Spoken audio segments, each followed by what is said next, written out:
Bismillahirrahmanirrahim. Alhamdulillahirrahmanirrahim. Wassalatu wassalamu ala sayyidina muslim wa ala alihi wa ashabihi jema'in.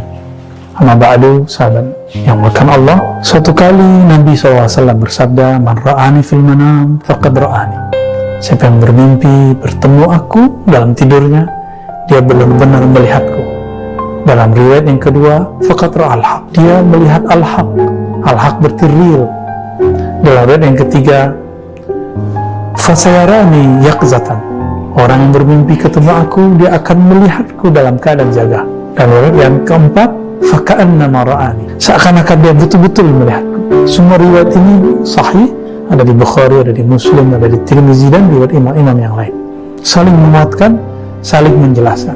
Apakah ini kemudian berlaku sampai zaman ini? Sampai zaman tabi'in? Ternyata ada salah satu akhir dari ulama tabi'in, yaitu imamuna Al-Imam Malik ibn Anas, Imam Darul Hijrah, Imam kota Madinah di saat itu, yang lahirnya sekitar tahun 90-an, wafatnya 179 Hijriah. Beliau adalah pembelajar hadis. Beliau ketika mendengarkan satu hadis, kemudian mengistiqorahkannya dan membahasnya terlebih dahulu. Jika hadisnya dianggap sahih, baru beliau menulisnya dalam satu kitab namanya Al-Muwatta. Karena beliau beradab kepada Nabi, cinta kepada Nabi. Suatu hari ada orang datang kepada beliau, beliau sedang sakit. Orang sakit tentu lebih enak tidur, rehat. Tapi karena yang datang itu bertanya hadis Nabi, beliau mengatakan, tunggu sebentar, sejenak, aku ingin mandi dulu dan ganti baju. Karena orang sakit biasanya berkeringat dan badannya bau. Beliau mandi, lalu beliau kemudian pasang harum-haruman dan menggunakan baju yang bagus. Setelah itu beliau kemudian membacakan hadis-hadis yang diinginkan orang itu. Maka beliau mengatakan, kalian ini ingin mengkhatamkan dalam 3 hari, dalam 3 waktu, 3 jam, hadis-hadis yang dulu kami dapatkan 30 tahun. Yang kita sebut sekarang khataman, ijazahan. Tapi beliau tetap memberikan. Jadi beliau gemes, gregetan, tapi juga cinta kepada muridnya. Lalu itu pun beliau ijazahkan, beliau bacakan, beliau sampaikan kepada murid-muridnya. Karena adab ini dijaga, dan kemudian apa beliau mengajar di Masjid Nabawi, ya Imam Malik tidak pernah punggungnya membelakangi kuburan Nabi Sallallahu Alaihi Wasallam. Beliau selalu menjadikan Nabi di bagian kanannya. Karena bagi beliau itulah adab kepada Nabi. Nabi hidup, Nabi meninggal, bagi Imam Malik sama. Apakah Imam Malik orang yang suka khurafat?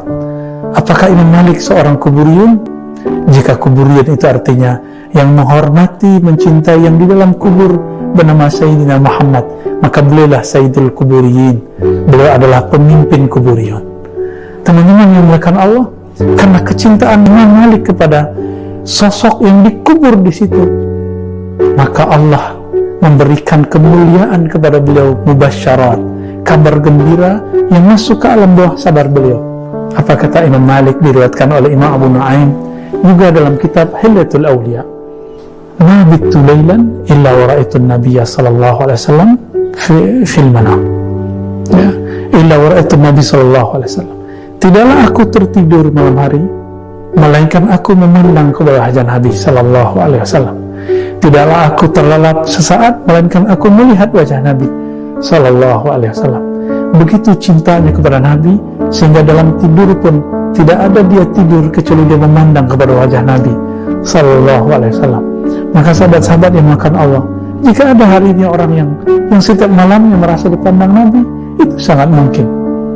Tapi tentu dia tidak boleh juga merasa dirinya sesuatu, karena Imam Malik sampai akhir hayatnya dia masih merasa dirinya hina di hadapan Allah, meskipun orang mencium tangan dan kakinya.